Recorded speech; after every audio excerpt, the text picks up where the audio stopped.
If they change the name, they'll have to drop down.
Hey, hello everyone. Cool, that cuts a bit. Woof, done it, eh?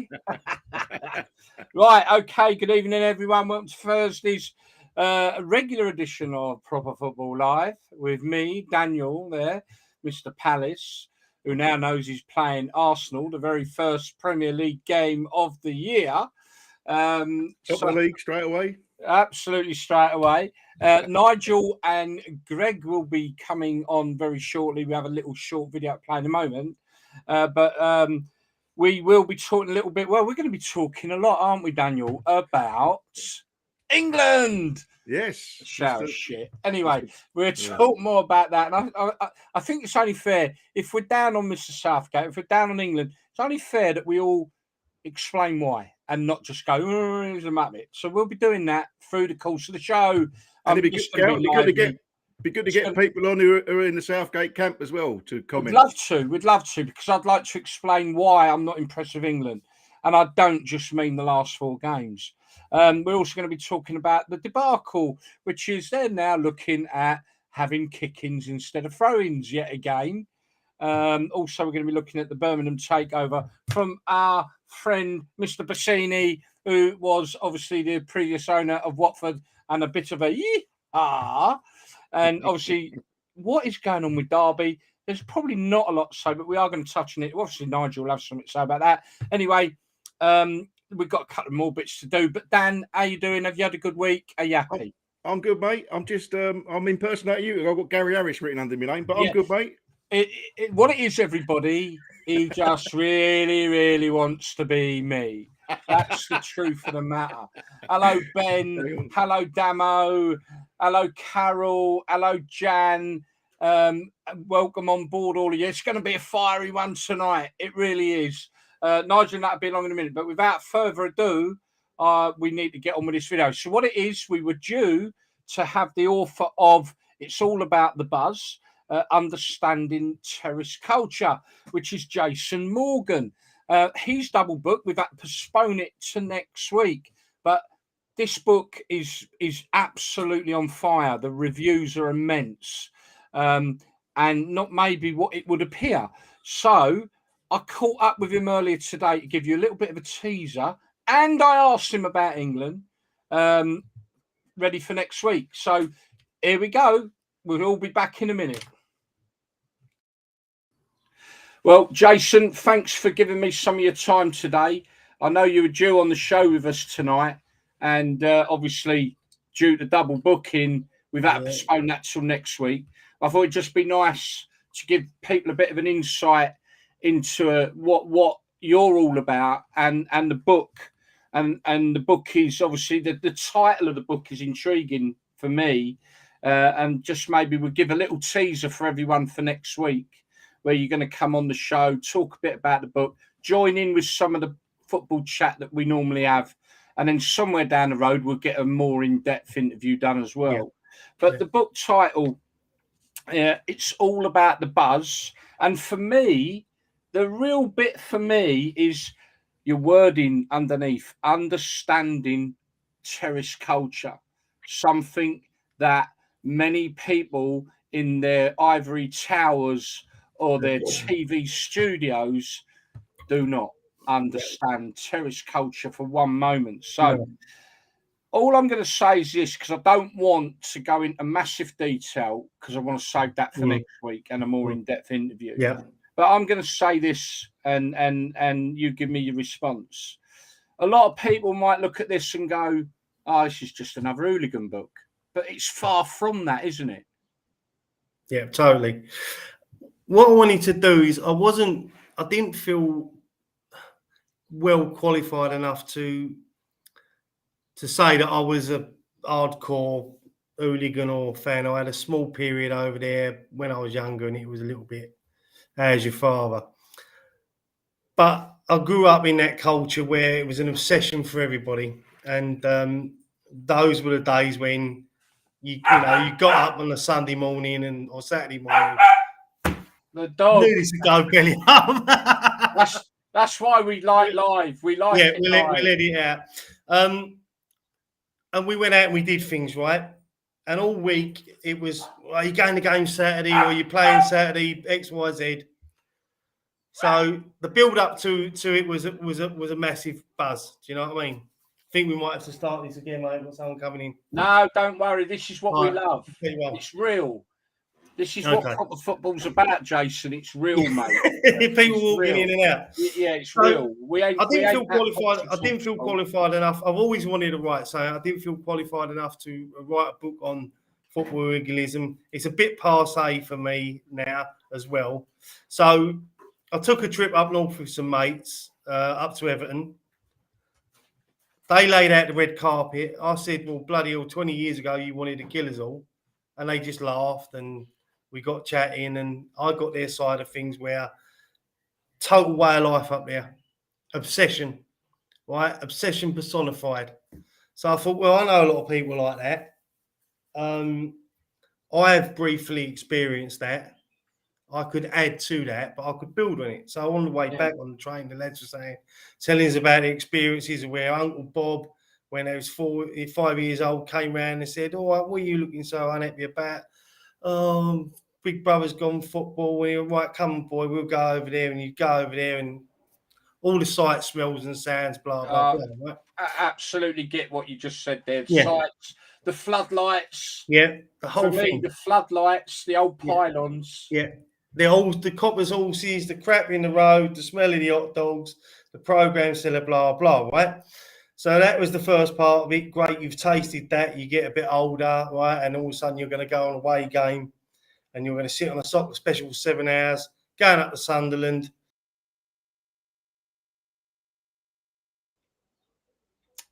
Right, okay, folks, I've cut that a bit short.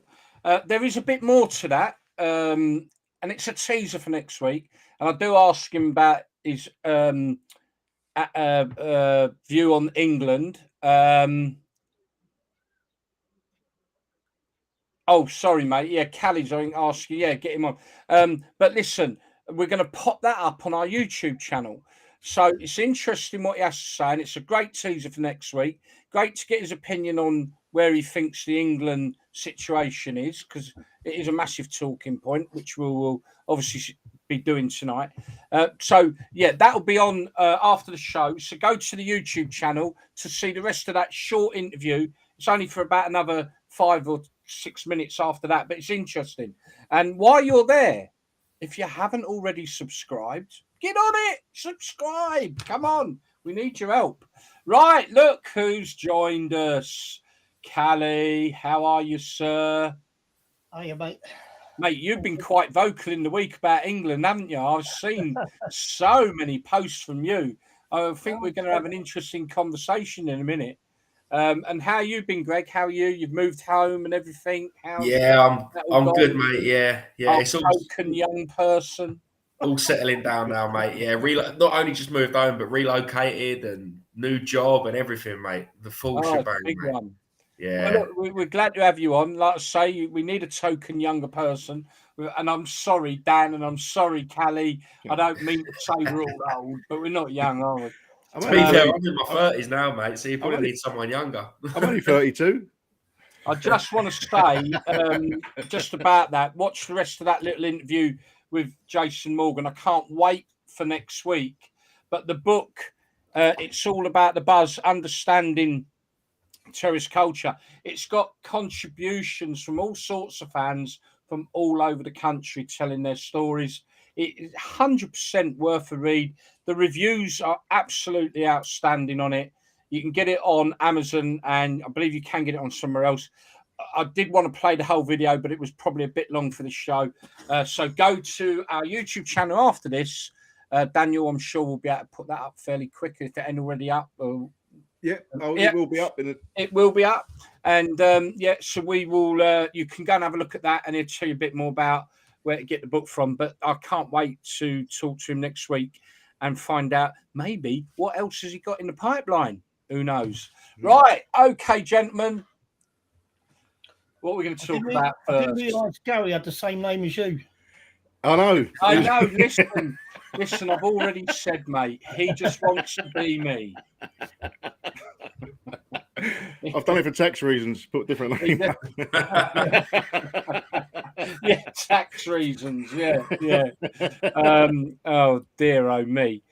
I think we've all got a lot to say about this subject. I'll stick it back up the picture. Sorry. There we go. Taxi to Southgate. Taxi. And I think it's fair to say that, you know, there are people in different camps on this. I have a feeling we're probably quite all on the same hymn sheet. But I think it's only right and proper that if we have strong opinions, we should explain what they are. So let's open the discussion. I think I'm going to open it. I'm going to direct this at you, Cally. Mate, you're a man who's put the shirt on. You've played for England at under 21 level. You've won the World Cup at under 21 level, right? So you've put the shirt on. The one thing that bothers me, and I've got a lot more to talk about as well as the rest of you, one thing that I think bothers me is it just feels like putting that shirt on isn't what it meant like in your day. No, it's I mean, we used to get paid expenses. That was it when you played for the under 21s and I think the full side, and sort of getting to the final of the UEFA Cup against Spain. I mean, all that mattered was playing and getting that shirt on and winning the cup. You know, it wasn't about money and stuff like that. But I don't know. I mean, they look tired in this tournament. I think this tournament's a bit of a waste of time, to be honest, especially with the World Cup so close. But I'll go back to the last tournament we were in where we lost in the final.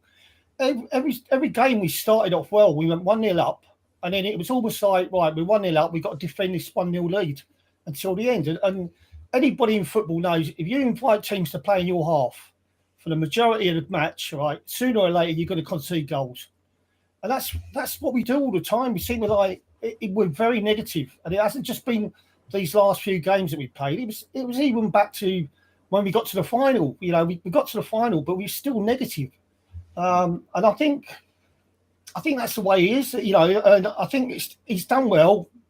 He's took the team to semis and the finals, but I can't fill in with someone like Klopp or Guardiola with them amount of players that he's got available, the good players. He'd have them playing more attacking football, and that's what we're lacking at the moment. I mean, Harry Kane, I thought he was playing centre midfield half the time the other game. Yeah, I mean, he seems to be dropping further and further back. So he's the only centre forward we got anyway. So yeah, I think it's a valid point. I'm just going to quickly, because we're getting quite a lot on the message board. Just a big shout out to Jan from Germany. So we've gone international, guys. Hello, Jan from Germany. Ben's got a bit. So I'm actually going to slightly disagree with Ben on this. Ben's put on here, in all honesty, with regards to England in this Nations League, I couldn't really care less. It's how we do in the World Cup that is important, and everything less than last four is a bad tournament for me. So I'll save judgment on Southgate after that. Yeah, listen, I'm going to slightly disagree, Ben, and the only reason I'm going to slightly disagree, whether it's because I'm a little bit of a dinosaur, is I believe when England take the field, they're playing for their country and the pride of their country. I don't care whether it's a friendly against Azerbaijan or a friendly against Brazil. I mean, you know, back then you would still get 100,000 people turning up at the old Twin Towers to watch, and the amount of friendlies then were loads because there was none of this whatever it's called. It is a bit of a Mickey Mouse thing, but for me, 96 years ago we lost 4-0. 96 years ago. It's the pride in your country, and I think that is for me why I do slightly disagree, because I do care about what I see go on. Jack's just asked, will Jason be on tonight? No, he's double booked. You missed a little video I did. We caught up with Jason earlier. He's double booked tonight, and the daughter has to come first. And we have moved that over to next week. So Jason's on next week, and we can't wait. I really can't. So, yeah, that's where we are with that, Jack. Sorry, slightly disagreeing on that. I believe when you put that top on, you got to play. I don't care what the level of football is. You're out there representing your country, and therefore you go out and I disagree with you, girl. I don't disagree on that point, but I disagree with it. They ain't tried and they ain't got pride. They're playing for a manager. They must be pulling their hair out of them tactics. They're being restrained. John Stones, I believe he got sent off because of frustration. You disagree with that? Fair enough. They've got. I personally don't. I think because they shouldn't be paid to play for England. Look, some of them. I don't know about it, mate. It's not all the manager. It is your tactics, but. I don't know. We'll have to agree to disagree. Yeah, they're professional players. They're professionals in the day, and they'll follow out his instructions. They ain't going to go out there and do. When we went 4-0 or 3-0 down, they started bombing forward a bit. They started, and then Southgate's excuse afterwards. Well, we went a bit gung ho, and we lost our shape. And I just thought, well, it was just that's when they showed some fight and passion, because they just thought. So why didn't they do it earlier in the game then? Because they was under his tactics. When he went 3-0. So they've got to be 3-0 down?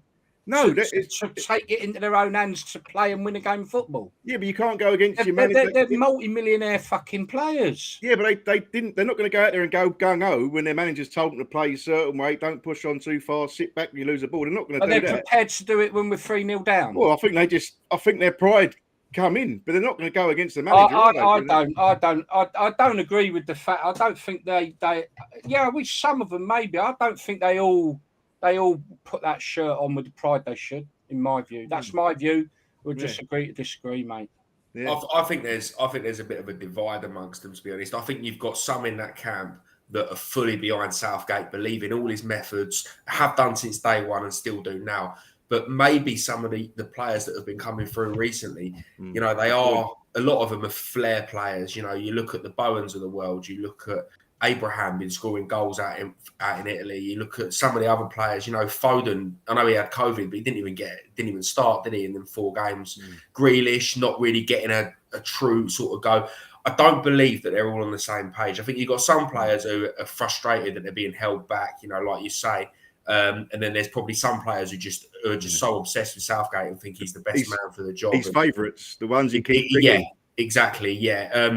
And I would probably put Harry Kane in one of them, you know, in that camp, and probably will never say a bad word about him and never think a bad word about him. He's just probably obsessed with him. But for me, in terms of them Nations League games, they are Mickey Mouse. Probably a strange time of the season to play them. But I've seen the argument since that Hungary game. Oh, well, you know, it's the end of the season, they're tired. But for me, that's nonsense, because if you look at Wales played 5 games. We only played 4, and one of them was a World Cup qualifying game. You know, they went out, I think they played the Dutch twice, and they lost last minute both times. Played well, you know, apparently. I ain't seen a game. Sorry, chaps, something's tickled me. Sorry, Greg, ignore me. Yeah, no worries. And just the way... The argument, oh, you know, they're tired and they're this and they're that, and it's end of the season. Maybe some people have got a point. I don't know, but for me, if all the countries are playing, some countries are picking up results and playing well and doing themselves justice, and then you've got England rolling over 4-0 and also losing 1-0 as well.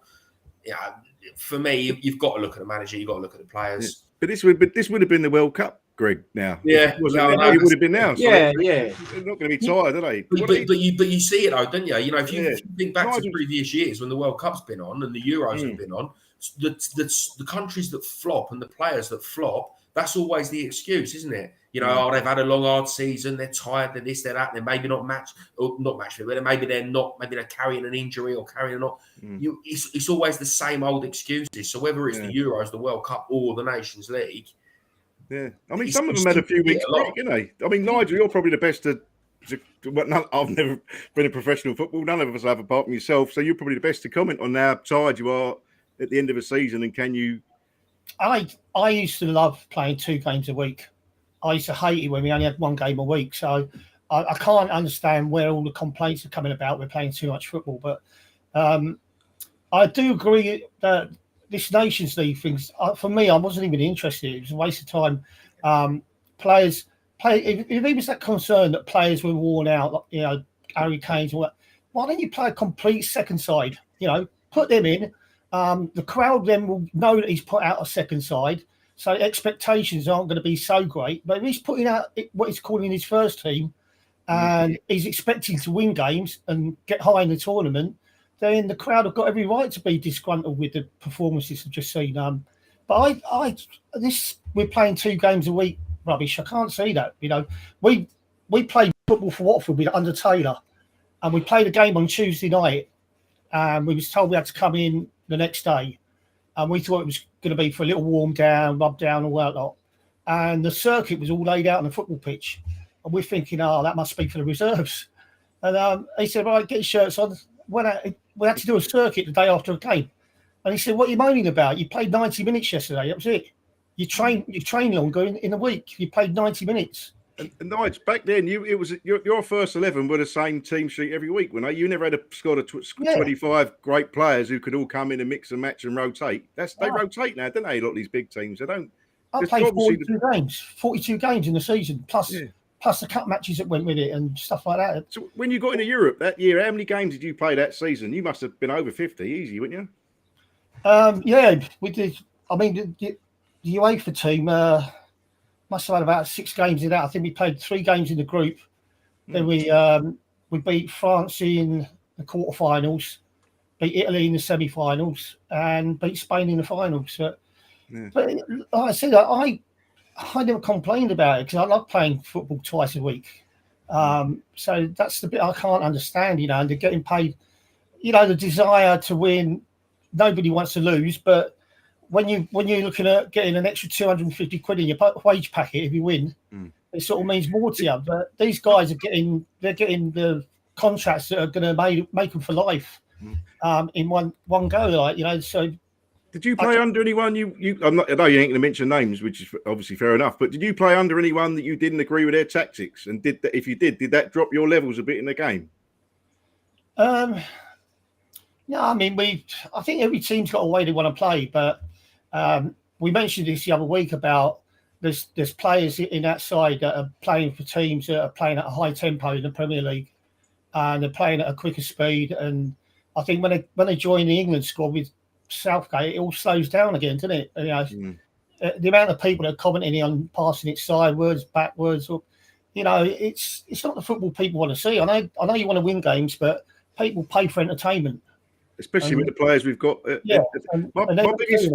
My biggest frustration was people say he's experimenting, but he experimented with a clientele. He put all different players in the same position, but he stuck to his 2 favourite formations: the wing back one or the 4-2-3-1. He hasn't experimented with more formations and different attacking styles. I would have accepted that, and if we lost a couple of, you can't accept 4-0 against Hungary at home. This tournament was a perfect chance to give a few players a chance, try a different formation, try a few new things.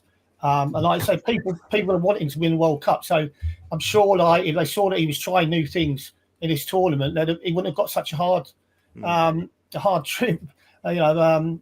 But I think the fact that he's stuck to what he knows, and he's more or less stuck to the same team, and we're not getting results, people are getting frustrated now. See, this is the thing. I don't think it's just the Hungary result. I think people look at the bigger picture, and like what Kalish just said there. You know, certain players that were called up, realistically, they didn't play that much, did they? Like Abraham, how much did we see of him? Really, did he start 1 game? You know, so he's had the season of his life in Italy, and he's barely played, you know, for England.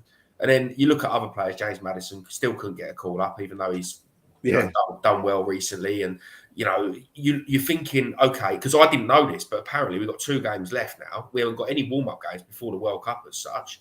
So surely it's like you say, perfect experience to experiment new tactics, new players. What is the Nations League at the end of the day? It doesn't matter, does it? If you lose games, you lose games, but at least lose games experimenting. Like you look at Italy, they called up loads of new players. Their team in some of their games was unrecognisable from that team in the Euros. So Mancini's obviously tried to go down a different route and experiment and try things, and I'm guessing they're starting again because they didn't qualify for the World Cup. And other managers, Southgate's got to take a leaf out of that book, hasn't he, really, and do that. Just Dan, I've got to tell you now, mate. People seem to be on my side. Do they? Yeah, but I'm Gary Harris as well. Let me just say, Corinthian ultras have said. What did he say? Where was it? I'll see how we're going. The forwards had the ball. They were wasteful. Grealish should start. Bring Saka on. Carol says, what happened to pride being able to play for your country? And that goes to my point. I don't think it matters what level game. You wear an England shirt, you should be proud and play with conviction. Again, Ben, who comes up with some great comments. I'm going to go back on one of his again quickly. Difference with the Wales game is that they had something to play for. They had to win to qualify for the World Cup. Yes, of course they did. Our lot had nothing to play for. Yeah, but that was only one of their 5 games, though. They still had 4. They had nothing to play for. If we had a choice to play these matches, not Gareth. Ben, I'm going to come back to what I'm saying, mate. When you say you've got nothing to play for, you play for that, mate. That 3 Lions. Come on, Ben. Surely. It doesn't matter. You play for your country, He has put another one up there. We have world-class players, but we don't have a world-class team. That's the difference between us and a lot of teams. There's a way of losing where the fans will accept it. Yes, I agree with that.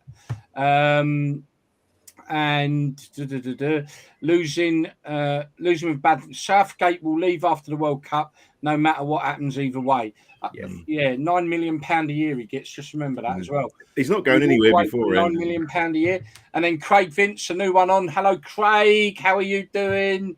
New one on today. Totally agree. If Southgate said publicly right from the start that he was going to use the tournament as an experiment, the fans would have got behind him, win or lose.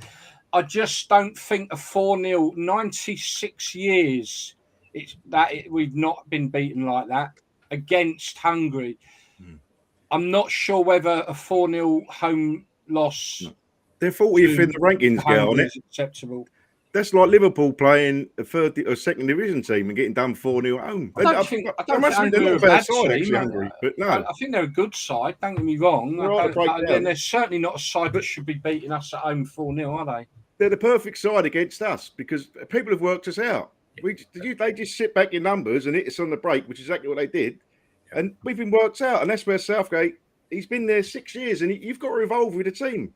We've got attacking players. He come in with a youthful a side we weren't expected to do nothing. And his tactics did work. The Croatia game, I think Nigel mentioned earlier, semi-final, we went 1-0 up, sat back.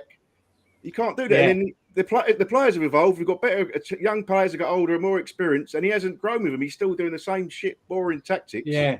Gary, you're right. I mean, Dan, sorry. Conservative by name, conservative by nature, isn't he? But I do love Southgate, though. I think he's a lovely fella. I've just got to say to everyone who's just been joining us, Dan just wants to be me for the night, yeah? I'll never be a Watford fan. Okay, too much. Okay, this is an interesting point. I'll to you, particularly Cally. I'm sure you might have something to say on it because you've already mentioned it. Carol Gilmore has said too much money involved. Should players get paid for all right expenses and all that? Should they be paid for playing for England, or should they play for pride and then whatever money's generated can be diverted into grassroots football? Come on, they earn so much money. Guys, what they do is when they get to the World Cup, all the money that they earn from advertising and spin-offs and stuff like that, it all goes into the pool. And then at the end of the tournament, the pool gets split between the players. Not a charity. Well, no. These are guys that are on probably a minimum of $100,000 a week, and they can't even put that into a charity. Well, yeah, the point doesn't stand up about the money they're on, because the Brazilian players are on mega massive money. The French players are on massive. They're all on the same money as our players. All them national teams are on. Their players are on 100, 200 grand a week. So I don't think the money. It wouldn't just be our players that ain't showing the pride because of the money. It would be across the board, wouldn't it? I think, I don't think it's quite fair to say that they all don't play with pride, because I'm sure they do. When they I'm sure it's not. But it's I'm like not sure all of them, but yeah, I agree. Yeah, the performances aren't there, are they? And that's when people start to question it. There's some. I mean, the quality of football against Hungary the other night was so awful. The passing was bad. The final delivery of the ball was bad. There was nothing there, and there was no plan B. That was a problem.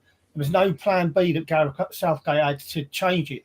It was just the same people coming off, the same subs coming on. Just like for like. Yeah, you're right. I think the butt does hit.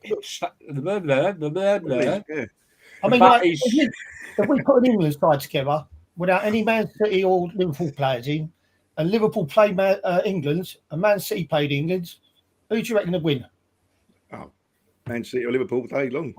Yeah, definitely. But you look at Capello, isn't he? Top coach in the world, but the players hate. I'm going back in time here, but the players hated his style, how he played, and they never said it publicly, but they performed like they hated him. Then they didn't like the style of football, didn't it? It was terrible, turgid, shit football, wasn't it? So I think the same's happening now, and I think Greg hit the nail on the head. These new lot coming through are like, fucking hell, this ain't, and it's making them look bad as well. Yeah. That must be on their mind, thinking he's making us look shit. You've got not a world-class team, because we've got a couple of world-class players. We've got an average manager, championship at best. That's the whole key to me.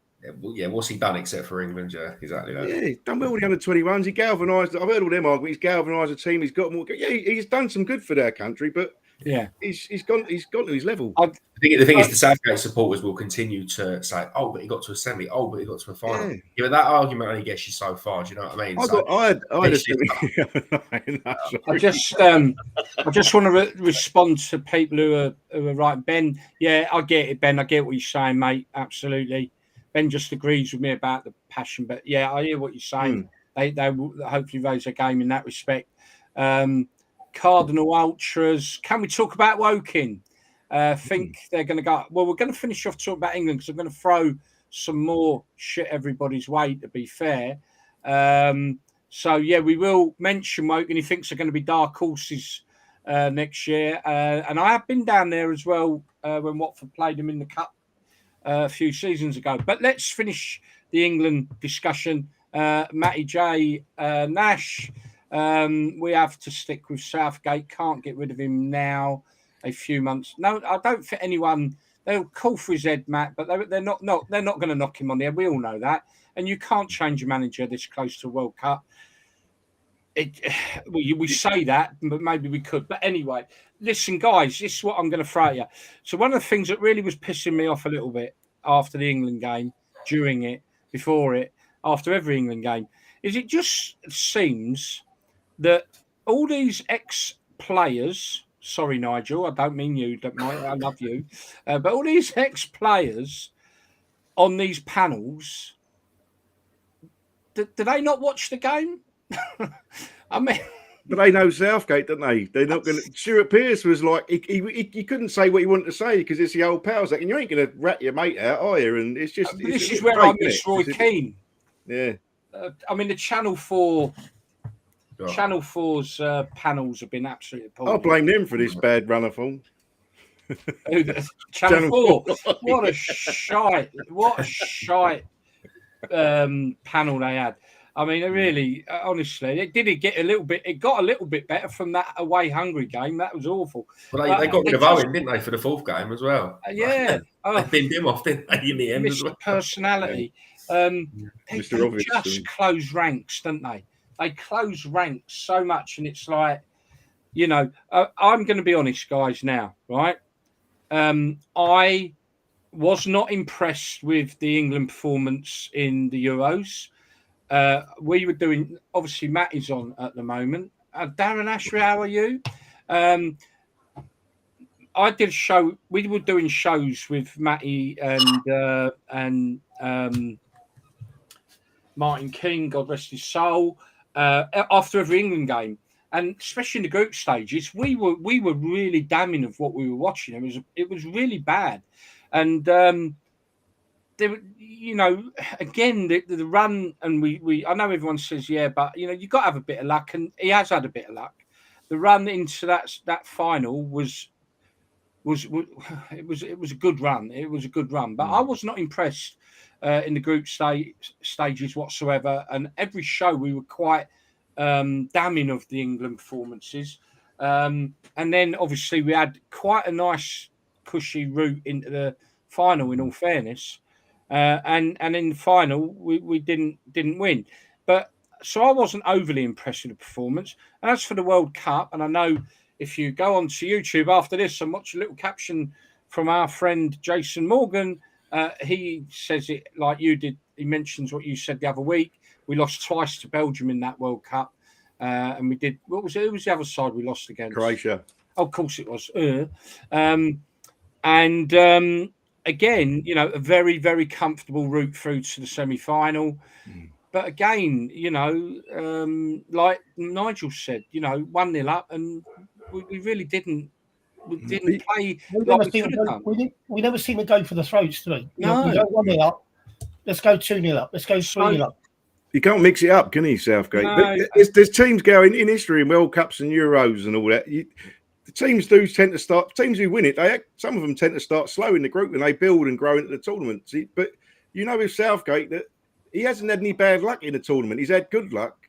He's not had bad luck when we got knocked out in either the final or the semi-final. It's not been any bad luck involved. It's been shit management.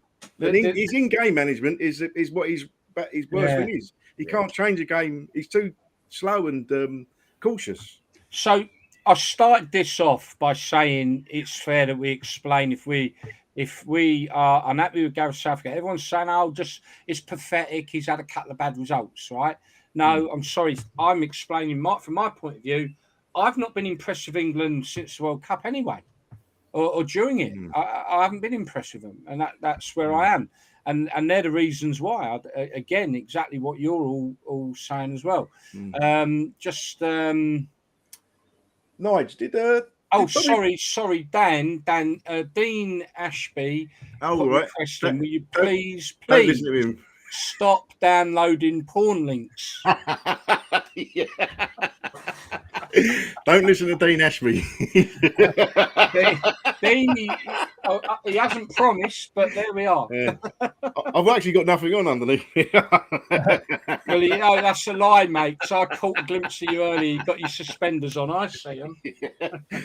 Nige, can I ask you something? When Bobby Robson was a manager in Italian 90, wasn't it? But did the players actually revolt a bit within the camp there? Was that true? That there was a bit of something, and then he actually changed these? He changed something. Not that I know of. No. I know he used to forget names. Yeah. He'd name the team, and he'd go centre back is.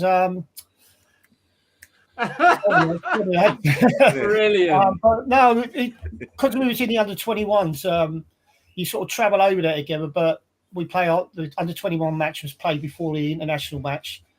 So we're not involved in any of the team talks and stuff like that. But I don't think there was any revolts or anything like that. I don't know what you heard about it. But not revolts, probably too much of a word, but it was more of because I think England struggled at the start of that.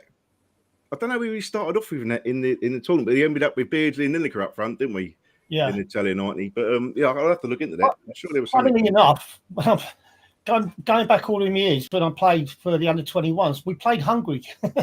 Did you? So it's and we won. So coincidence. But just out of interest, then, if you look back, all right, Greg, you're not going to look back as far as us, are you? You young man. I was born 1990, mate. So, Mate, listen, if we look back, still 32 though, to be fair. Especially us older ones, if we look back over, and this is a great one, right? I'm going to tell you my 2 memorable England tournaments, right? And let's see. Now, bearing in mind, everyone's banging on about how wonderful Southgate is because he took us to a final and a semi-final. Look where we were before him. So when I look back over my life with England, other than the fact I was 2 months old at the World Cup, I will sort of say that. And born in Wembley, by the way, I'll just sort of say that as well. But anyway, right. 1990 for me was memorable. That was a memorable World Cup. That really was. I thought that England, in the end, were very good. I thought they were very unlucky. And that was really memorable for me. And the other one was 96, the Euros. I loved that tournament. And some of our best ever games were in that tournament against Holland. 4-1. Yeah. Gazza's goal against the Jocks. Whoa, that was a goal, wasn't it? The Dutch goal against us, the 4-1, knocked Scotland out and all. That was another highlight. Well Holland were a good side. They were a good side then. Yeah. And that game, one of my outstanding games of England. But out of interest, and there's a couple of questions being fired our way.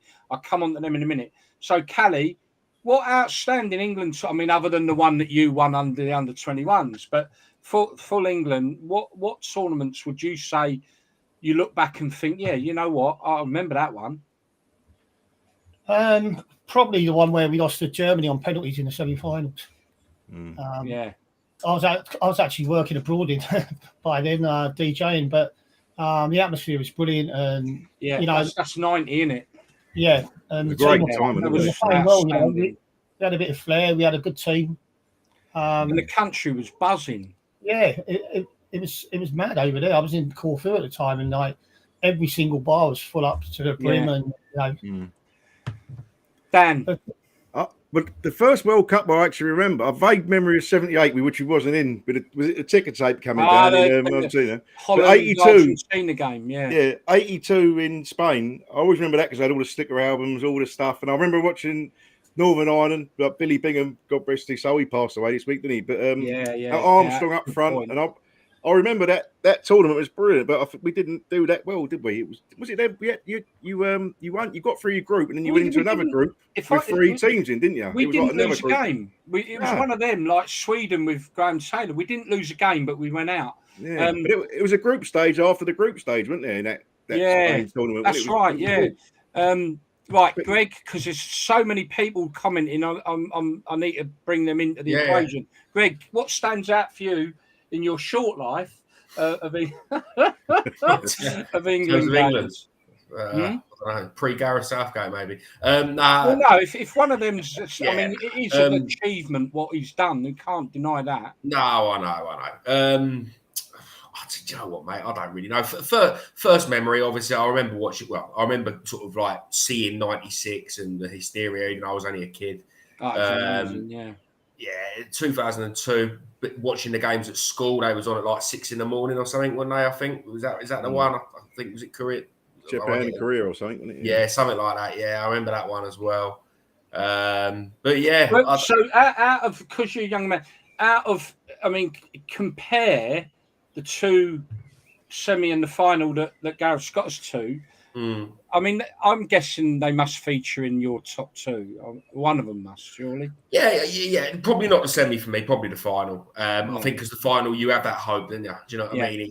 We all went out together, mates, and all that. You know, went up London, and you know, it was a big day out, and you have that hope. You know, you have your flag with you and all that, and you know, anything can happen on the day.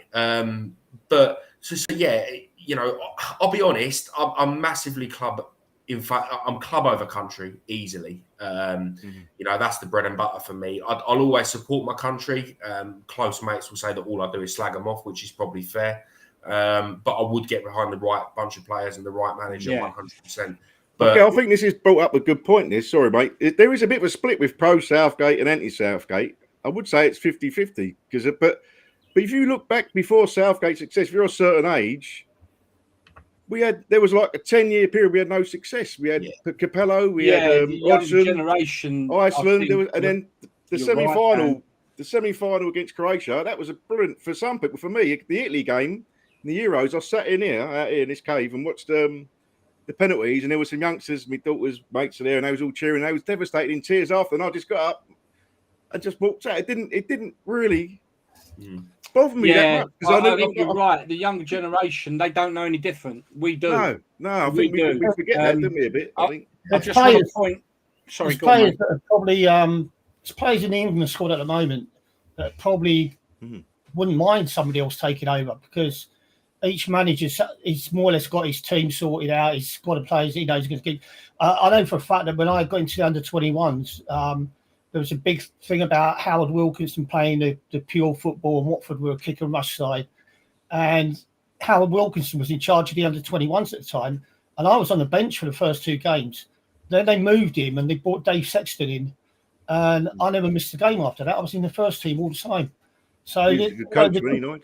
Yeah, there's going to be players down there in the squad are thinking, I'm not getting a look in here. Yeah, that will probably sort of deep down would probably be thinking, if we get a change in manager, I might have a chance. Yeah. And so you mentioned coach, the number 2, Steve Holland at England. How many times has Southgate turning to him and talking to him? He's always on him, as if he's getting he's reassuring what he's doing. I just think he's out of his depth. So I've got to stop ranting.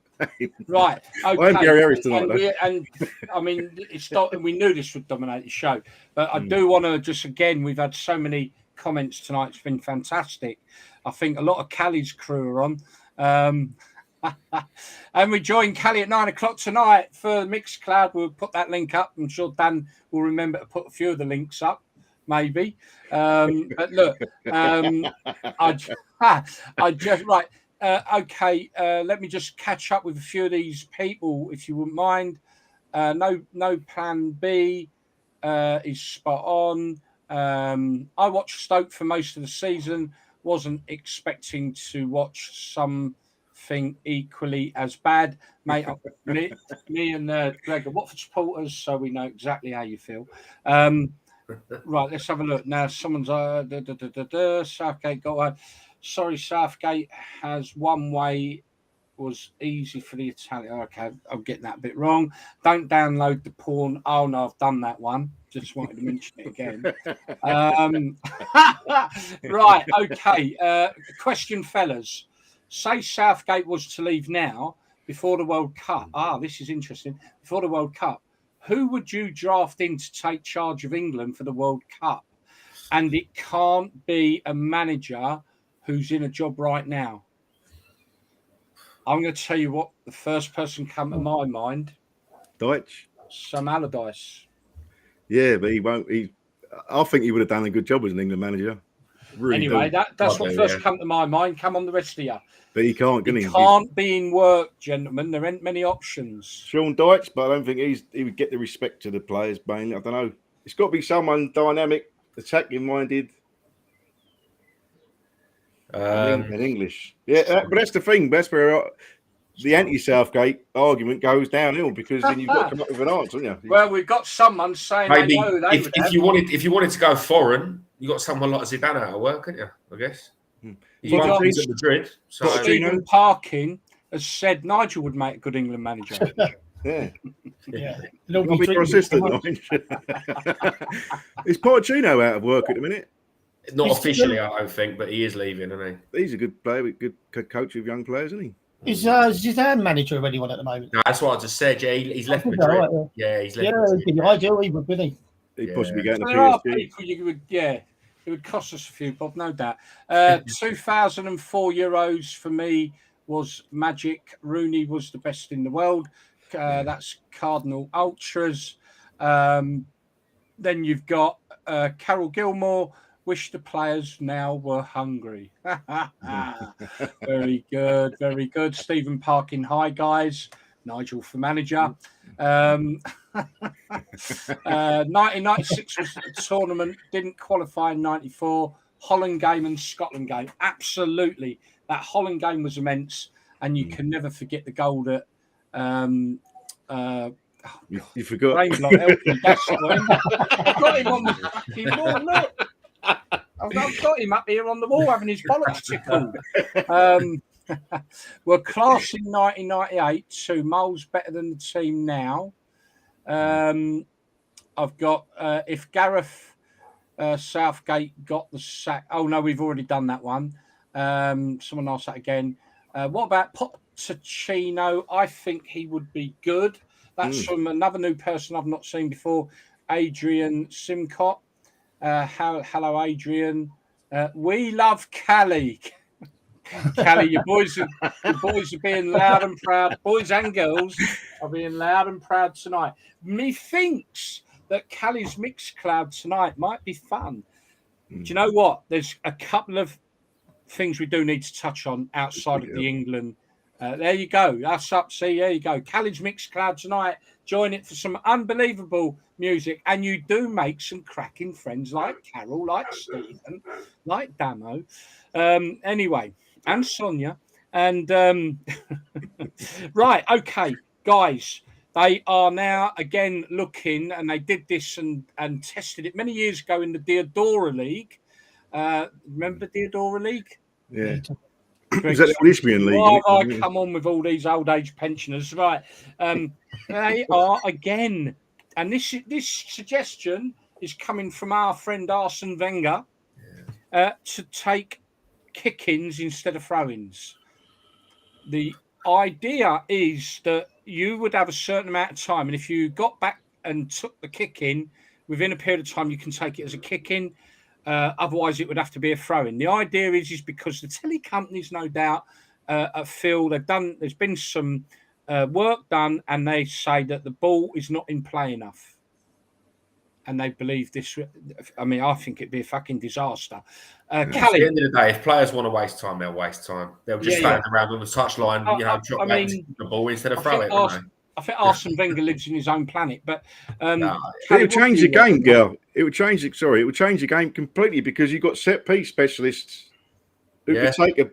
It's like having a free kick or a corner, isn't it? It takes away the corner, doesn't it? You know, like the little draw that goes up when you get a corner if you're attacking. You know, if that goes out for a throw, what would be a corner of assault, wouldn't it? You know what I mean? So. Do you? I mean, it was done in the Dour League. Over 100 clubs did it for a season, and one club actively refused to do it. They had someone with a really good throwing, though. That was probably Cally, what's your take on that? Well, again, football's an easy game, isn't it? So they say, but they're trying to make it hard. But I mean, if that did come into play, I mean, I think there should be only a short pass involved. You know, if you want to pass it 10 yards to get the game going in quickly, fair enough. But if you're going to let them hit dead balls into the box and stuff like that, it's like you say, it's going to be a free kick all over the pitch, isn't it? So I'm not really for that. I'm all for, like, you know, if the guy's 5 yards away from you and you just want to pass it to him, fair enough. Like, you know, you're keeping the ball in play and it's. And you can't be offside from a throw-in. Can you be offside from a kick-in? When it was trialled in the Dour League, then no, it was the same as a throw-in. So you could hoist the ball up into the box and people not be offside. It's complicated. Still having right, okay. Wenger's wanted to kick in because he's still having okay, Ben. Yeah, listen. The closing argument that I heard on that one was that again this week there's been calls from the people that do over the heading of the ball with the dementia and all that. There's been calls for a concussion. There's been calls again to the football authorities to introduce temporary subs. So if someone gets a knocked head, then the medical team can properly examine them and make sure they ain't got concussion. They've not gone for it. The reason they've given is they believe if you do that, the chances are the player will come back on. Anyway, the point being is the argument I heard, which I thought was brilliant over this, was if you do this, it will lead to a lot more heading of the ball because people will hoist the ball up and it will lead. And so it was quite a good argument. Right, going to move it on really, really quick. Birmingham City, our friend Mr. Bassini. Did anyone hear him on TalkSport? There is. I didn't. I was meaning to listen to that. I didn't. Yeah. I watched it earlier. Yeah. Mate, Simon He's a Jordan bizarre. tore him a new arsehole. And I'm going to be honest. I mean, He was on there the other year, wasn't he? When he was looking at buying someone else. Yeah. And he was on the same show. And I remember Jim White done the same thing. Absolutely tore him apart. Oh, I tore him pieces. And I'll be honest with you, he made a complete dick of himself on TalkSport. But obviously, you know, we as Watford supporters, we know what this guy's a problem. And I would not want to be a Birmingham City fan. So he's got £10 million, doesn't he? I think, what's his name? David Sullivan's stumping up the rest. Yes, is that legal? Here's the interest. Yes, it is, because he's not the owner. He's just fronting the money. So he can. But the point is, I think the sale of the club is £32 million. The scene is putting up 10 million, but he will be the owner. The rest of the money is coming from Gold, who used to own Birmingham, and Birmingham fans absolutely hate him. Yeah. Rumour from people seem to think this is being set up for the little upstart who was managing the ladies' team or owning the ladies' team at West Ham, his son. So yeah, it's Cloak, it's Dagger. But he's been banned for 3. He was banned for 3 years from running a football club because of dishonesty, something. So, mate, he was an arse at Watford, mate. He nearly destroyed the club. Him and the Russo brothers. Someone told me to look at Safegate, not Southgate, but Safegate at Watford. There's something. Did he clear out the safe and take everything out? Mate, he's saying now that he's got proof that Watford destroyed evidence and Watford set him up and all this. Whatever it is, it's a tainted past, and I don't know. But he will pass the proper, what was it, director's test or proper person's test, wouldn't he? I don't see how he will. I don't think he was confident. Yesterday. He was confident yesterday that he will be named the owner of Birmingham City Football Club within a few days.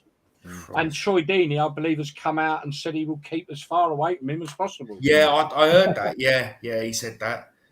So it's not looking great for Birmingham. They're in a mess. I think they are in a mess as a club. I think the EFL would fail their own proper person's test if they'd done it on themselves. But the club that really needs some fucking clarity is Derby County.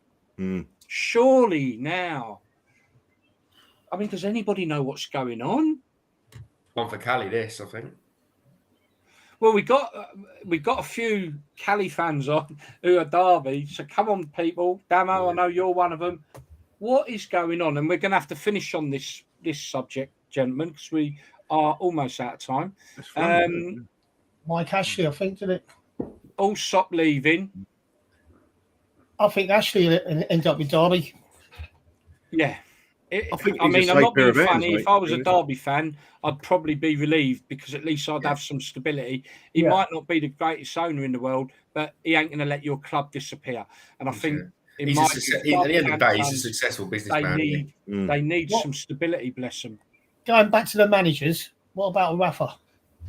No. Benitez. Benitez, he could do the job. Yeah. He's more boring than Southgate. I think he's right. Okay. Exclusive. Mike Ashley launches High Court claim against Quantum Administration. Obviously, there's a Telegraph piece with a link up there if anyone's interested. Thank you very much, Damo. He's just Mike Ashley. He's just bought another company, and he as well. I'm sure. I was told that he's just bought. I think it's like a girls' club. You know what? I know. There was a website that was on its way out, and he's come in and rescued them. Yeah. So I don't know if he'll now be able to afford that. Well, I don't know. I know he had his faults at Newcastle, but I've got a feeling he could be a good fit for Derby. Well, I'm just wondering if he's gone and bought this other company, which apparently was millions as well. Did he think the Derby thing was done? You know, that American was taking it, and he's gone and bought them. And now, obviously, Derby's back available again. You know what I mean? So, who knows? He flooded my kitchen, Mike Ashley. Oh, in response, I won him Sports Direct cups. No, they're massive, big cups, and I knocked it over.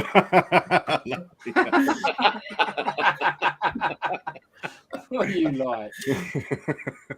I think he'd be a good fit. Yeah. I'm going to go around the table. Hold on a minute, guys. Dean Ashley said, "Do we think it's fair to call Palace fans Nigels?"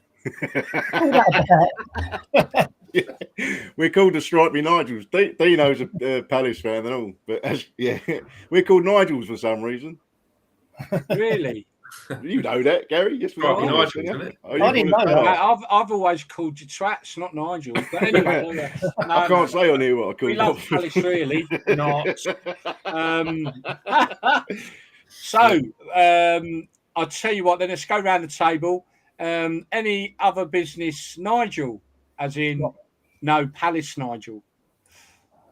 Palace Nigel. Come on, that's you, Gary, Dan, Nigel. Oh, me? Whatever. Yeah, Nigel. Any other business? I fucking hate Watford. That's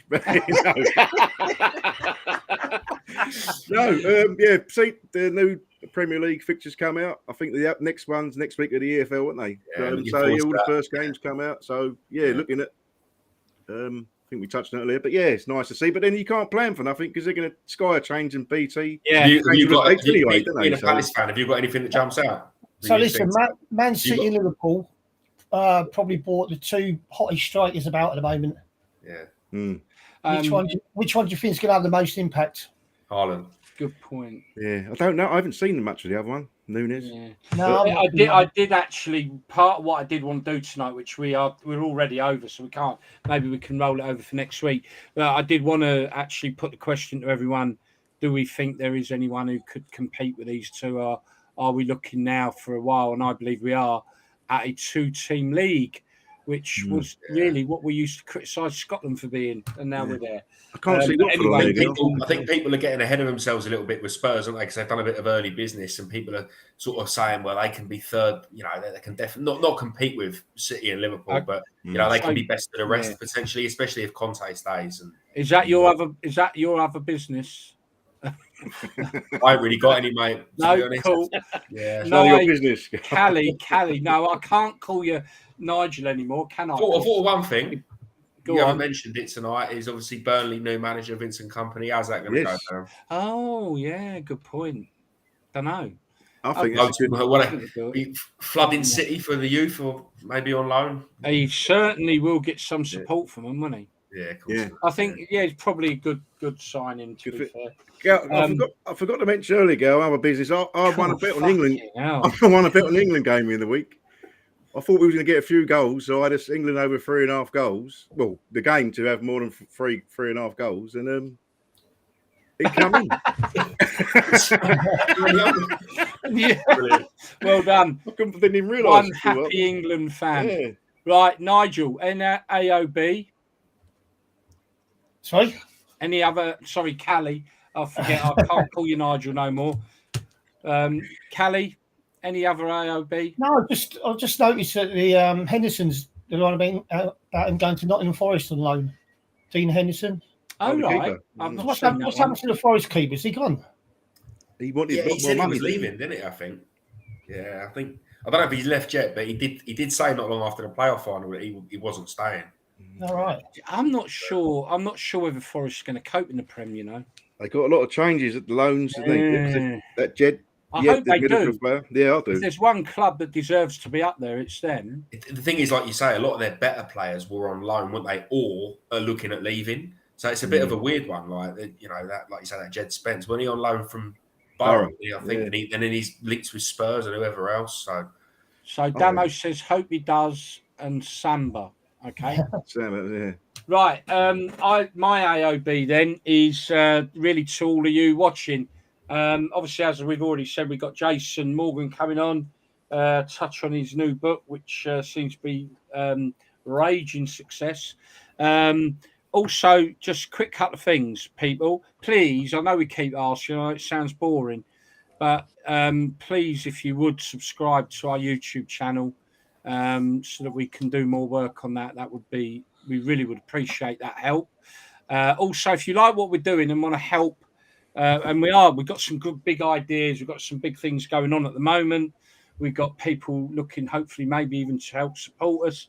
But we want to put together quite a comprehensive program on the Proper Football Project next year. But it does cost money, and if you can find your way to help us, we've already said if we do have any extra money over and above what it takes to run this, it will be going to a charity, I suspect it will be a children's charity as well. We are looking into some options. Please buy us a beer option, which you'll find on all our platforms. And I think it's £5, is it, to buy a beer? If you can help us out, we'd appreciate it, because what our plans are is to help particularly non-league football as well, and there will be charity benefits as well. So if you would do that. And then lastly, sorry to be boring, but we are closing down our Facebook group, the private group. We have opened a public group, which a lot of you have already switched over. The reason we're doing it is with the private group, you can't share. It's a little bit harder to find, and we can't change it. Facebook will not let us change it to public. So we've had to start a new group. Please, if you are in the private group, all the links are in there. Click the link, come out of that group, go into the other one, please, because we're not going to be posting nothing on that group. Just finishing off, I don't want to not involve everyone. So, Ben, you're very active, and we really appreciate that, mate. As for Kids Grove, looking forward to our season. Got two new little stands being built. I think. Were you looking possibly that would be an away day next year, wouldn't it? You visit. Oh, definitely. We're League Town when they play League Town or Macclesfield. Great day to go along with the one of our smaller stands. New refurbishments. We have Macclesfield FC in our league this season. Well, that'll bring you in some big revenue, even though they're dead certs to win the league, mate. That will bring in revenue. That's a good thing. Okay, guys, thank you so much again. Cally, Greg, Dan, brilliant. Thank you for your time on here today. And thank you all for watching and taking part this week. It's been brilliant. Cally's team, remember, 9:00. It's been a pleasure, everyone, and we look forward to seeing and hearing from you all next week. See you, boys. Cheers. Have a good